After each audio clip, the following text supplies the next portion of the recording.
इतिहास 15 अध्याय 2 से हम लोग पढ़ रहे हैं। और वह आशा से भेंट करने निकला और उससे कहा, हे आशा और हे सारे यहूदा और बिन्यामीन, मेरी सुनो, जब तक तुम यहोवा के संग रहोगे तब तक वह भी तुम्हारे संग रहेगा, और यदि तुम उसकी खोज में रहोगे तो वह भी तुमसे मिला करेगा, परंतु यदि तुम उसको त्याग दोगे तो वह भी तुमको त्याग देगा।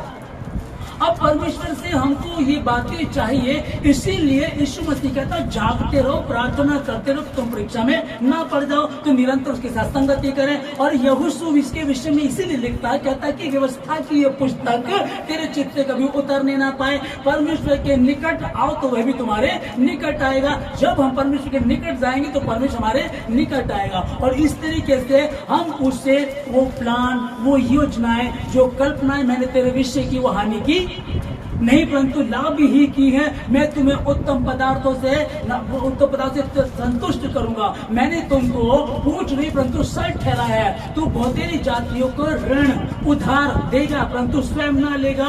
तेरा यहोवा परमेश्वर यहोवा तेरे आगे आगे चलेगा, उसका तेज तेरे ऊपर रहेगा, वो तुझको लिए चलेगा। तेरा मन कच्चा ना हो, ना घबराए, मैं तुझे संभालूंगा, किसी भली वस्तु की घटी होने नहीं दूंगा। आज तुम चुन लो किसको चुनना चाहते हो। परमेश्वर यहोवा ने तुम्हारे सामने जीवन और श्राप, जीवन और मृत्यु, आशीष और श्राप दोनों के दोनों तुम्हारे सामने रख दिए। भला है कि तुम आशीष ही को चुन लो। पर कैसे चुनेंगे?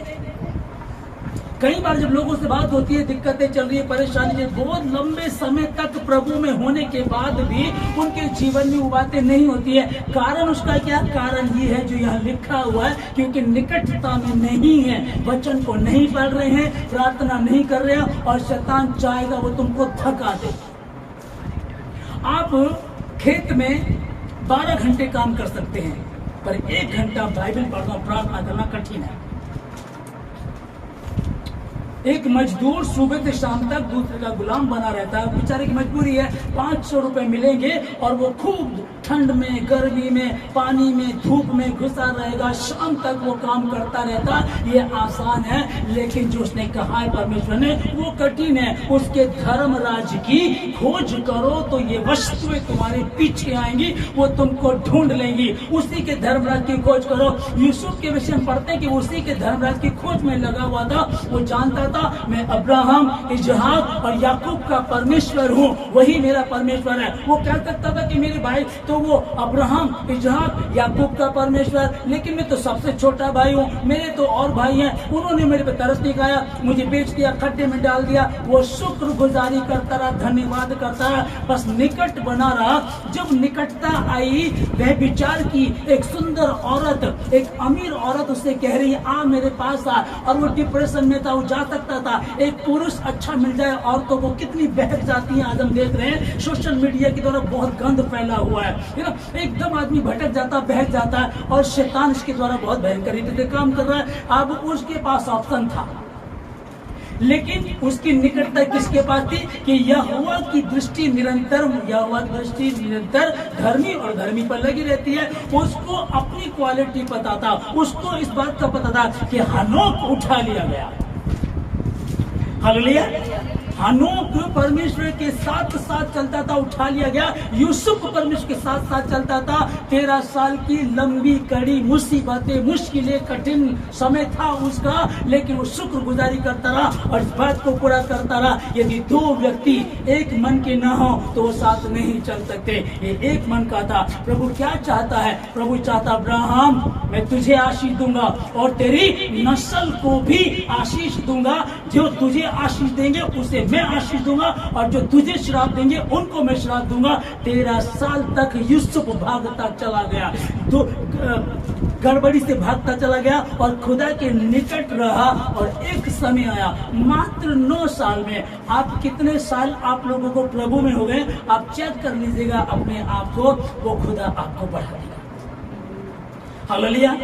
तब आशा से भेंट करके उसने कहा, हे इस्राएलियों, हे यहूदियों, हे बिन्यामीन के लोगों, ध्यान से सुनो। यदि तुम उसकी खोज करोगे तो तुमसे मिला करेगा, और यदि तुम उसके निकट आओगे तो वो भी तुम्हारे निकट आएगा। यदि तुम उसको त्याग दोगे तो वो भी तुमको त्याग देगा। ये फाइनल है। अब ध्यान से समझ देगा। यार वो परमेश्वर कह रहा त्याग देगा, जब तुमको बता दिया समझ में नहीं आता क्या?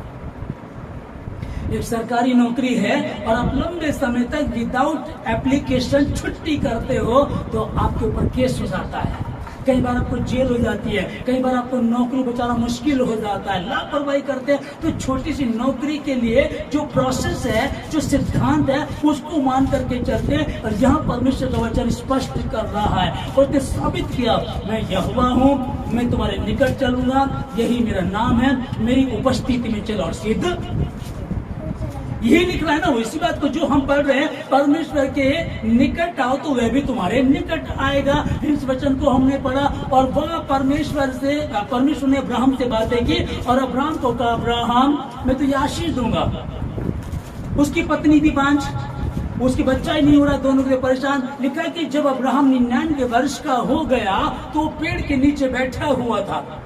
ये भूल गया था कि परमेश्वर ने कहा था, भूल गया होगा, है ना। इससे दूसरी पत्नी भी हो गई, उससे बच्चा भी हो गया, उलझे रहे। सो क्या हुआ? कुछ नहीं प्रभु, आपने कहा था। ये बैठा हुआ था और परमेश्वर आकर इससे मिलता, कहता है, अब्राहम मैं सर्वशक्तिमान ईश्वर हूँ, यही मेरा नाम है, और मेरी उपस्थिति में चल और सिद्ध होता चल। हालेलुया। मेरी उपस्थिति में सिद्ध होता है। बताइए क्या कह रहे हैं? पहाड़ों पे चढ़ना है, नंगे पांव जाना, भूखे प्यासे रहना है, कोई गलत काम करना, कोई सिद्धि करनी, कब्रिस्तान में जाकर के तुमको कुछ चढ़ाना है, तुम्हें इतने पानी में जाकर सिद्धि करनी है, कुछ भी नहीं करना, उसके समीप बैठो। और उसने कहा था, मैं सर्वशक्तिमान ईश्वर हूँ, यही मेरा नाम है, मेरी उपस्थिति में चल और सिद्ध होता चला। हालेलुया। यदि तुम उसको भूल जाओगे, यदि तुम उसको त्याग दोगे तो वह भी तुमको त्याग देगा। और जैसे जैसे आप लोग प्रार्थना कर रहे हैं, हमारी बहनें, हमारे भाई प्रभु में जो है, आप लोग जो हमारी कलीसिया में हैं, जितने भी मेरे साथ जुड़े हुए हैं, जब आप उपवास रखते हैं, प्रार्थना करते हैं, दुख में भी, मुसीबत में भी, बड़ी कठिनाइयों में भी आप चल रहे हो, परमेश्वर किसी का कर्जदार, किसी का वो ऋणी नहीं है। और जितना भी आपका लॉस हो, जितना भी गया है, क्योंकि वो अपने वचन से बाहर काम नहीं करता, और धरती आकाश टल जाएंगे परंतु उसका वचन कभी भी नहीं टलेगा। और उसने कहा था वो इसको पूरा भी करेगा। देख मैंने तेरा चित्र अपनी हथेली पर खोद करके बना रखा है, और तेरी शहरपनाह निरंतर मेरे सम्मुख रहती है। किसकी शहरपनाह सम्मुख रहती है? परमेश्वर के निकट आ तो वह भी तुम्हारे निकट आएगा। यिर्मयाह 29:11।